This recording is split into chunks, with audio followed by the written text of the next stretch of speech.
हुआ कुछ यूँ कि एक बार मैं अपनी कार से कहीं जा रहा था।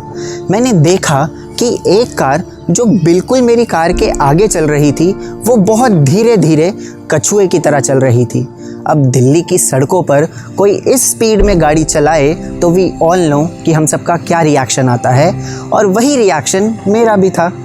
मैंने एक बार हॉर्न बजाया पर सामने से कोई रिस्पॉन्स नहीं, कोई रिएक्शन नहीं। क्योंकि मैं लेट हो रहा था इसीलिए मैंने 3 से 4 बार हॉर्न बजाया, बट स्टिल नो रिस्पॉन्स। मैं कंटिन्यूअसली हॉर्न बजाता रहा।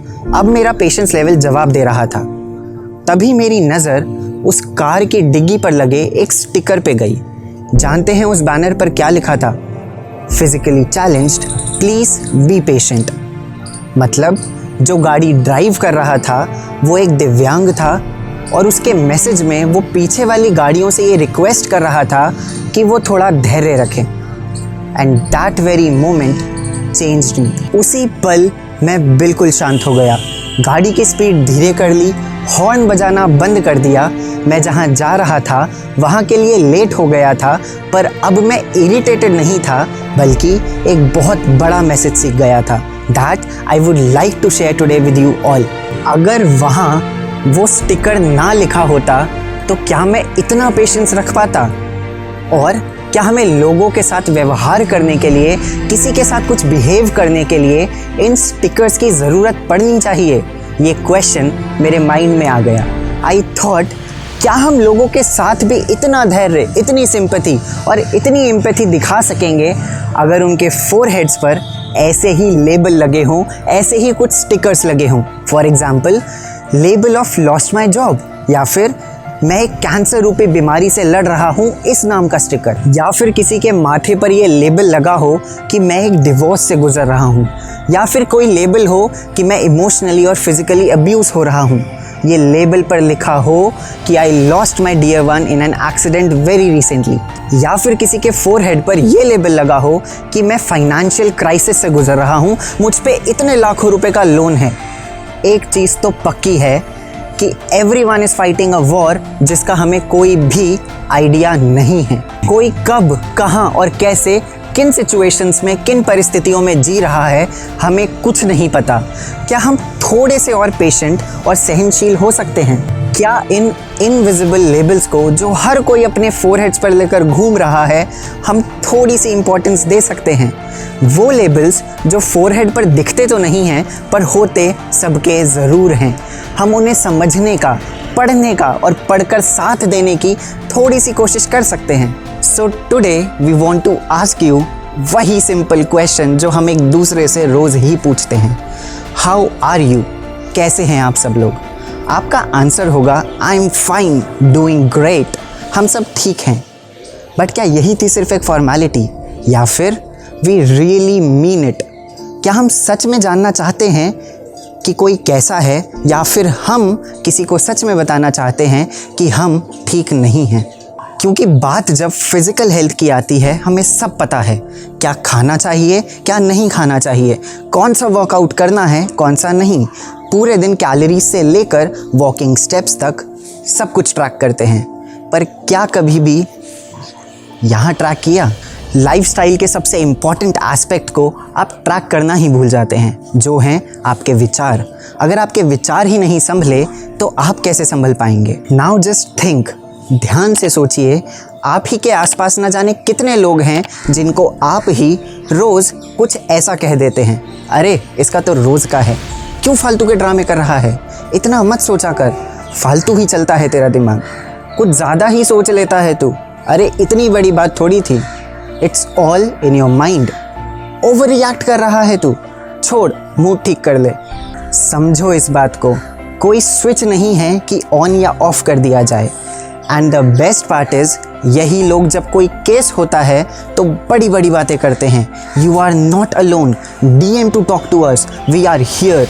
But question yourself, were you really there? Ask yourself, कितने ही लोग हमारे ही आसपास न जाने कितने वॉर खुद से ही लड़ते हैं, रोज़ लड़ते हैं।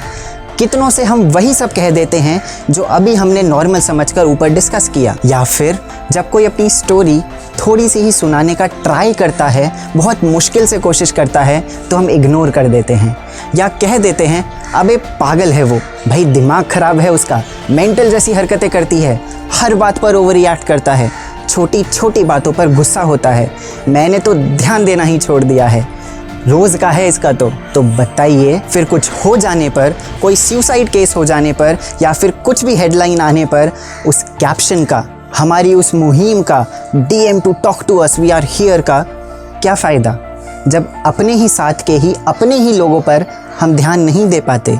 कुछ हो जाने पर सिंपैथी करने से बहुत ज़्यादा अच्छा है कि समय रहते उस प्रॉब्लम के डाउट होने पर ही हम अपने अंदर एम्पैथी का भाव ले आएं। महामारी और विध्वंस के इस समय में कहीं हमारी मानवता का स्तर भी आज संक्रमित तो नहीं हो रहा। रोज़ इतनी मृत्यु और विनाश देखकर भी मन से प्रार्थना निकलती है, पर मृत्यु और विनाश के बाद ही वो भावना क्यों आती है? मतलब मानव होने के लिए अब हमें चिताओं का ताप चाहिए, संसार कल्याण की प्रार्थना करने के लिए रोग और विनाश चाहिए। मनुष्य कब से इतनी छोटी सोच और दायरे का हो गया, ना आपस में दुख के सहभागी, ना आपस में पीड़ा के सहभागी, ना आपस में दर्द बांटना, ना आपस में अपना ही हाल सुनाना। अब तो इंसानियत ही नहीं, रिश्ते भी इसी कश्मकश से जूझते हैं। वो नहीं तो मैं क्यों, उसने नहीं किया तो मैं क्यों, सुख में नहीं पूछा तो दुख में क्यों जाऊं, दुख में नहीं बताया तो भला क्यों आगे से जाऊं, फ़ोन नहीं करता तो मैं भी क्यों मैसेज करूं। ये बातें, ये विचार, ये अहम, ये विकार बोलो कब तक हैं? जब तक तुम हो या फिर जब तक वो इंसान है। पर ज़रा सोचो, अगर कल भगवान ना करे कुछ बुरा हो जाए, चाहे तुम्हें या चाहे उसे, तो भी भला क्या यही सब सोचोगे? या फिर बस शोक सभा में पहुंचकर 2 आंसू बहाकर तुम भी अपने मन का आंचल धो दोगे, ये कहकर शायद भगवान को यही मंजूर था। किस्मत का लेखा भला कौन मिटा सकता है, पर मानवता का लेखा तुमने भी तो मिटाया था। तुमने भी तो मानवता ना रखकर अपने जीवन में एक मौका गंवाया था, मौका मानव बन जाने का, मौका किसी के अंधकार में दीप बन झिलमिलाने का, मौका किसी की आस बन जाने का, मौका जरिया बनकर किसी को दुख से बाहर ले आने का। सोचना ज़रूर, क्या पता कल सिर्फ सोच ही सको पर कुछ कर ना सको। सोचो और अभी करो। फ़ोन में कॉन्टैक्ट्स बहुत हैं, पर उनसे कनेक्शन बनाकर रखना तो हमें ही पड़ता है, फिर चाहे वो कनेक्शन हमारे खुद के हों या फिर परिवार के रूप में भगवान द्वारा दिए गए। इसलिए आज सोचना ज़रूर और संपर्क में रहना एक दूसरे के जीवन के साथ ही, ताकि जीवन के बाद सिर्फ पछताना ना पड़े। तो जाइए, पूछिए, मिलाइए फ़ोन, बात कीजिए, बस ये समय यूं ही मत गवाइए, क्या पता भविष्य में कौन कहाँ हो। इसलिए आज और वर्तमान संभालिए, दूसरों से पूछिए और अपना हाल भी दूसरों को बताइए, क्योंकि क्या पता कल हो या ना हो, और हो भी तो कौन कहाँ हो। That's why in the end we would like to say, पूछिए सबसे, बार बार पूछिए, दिल से पूछिए कि हाउ आर यू। सिर्फ आई एम फाइन सुनने के लिए नहीं, बल्कि उन इनविजिबल लेबल्स को ढूंढने के लिए, उन्हें पहचानने के लिए और उन्हें समझने के लिए। Because always remember, it's always better to listen someone's story rather than attending their funeral. In the end, we would like to say, do good, be good. बेवजह अच्छे बनिए, वजह से तो बहुत बने फिरते हैं। मनन कीजिए और चैतन्य बनकर रहिए।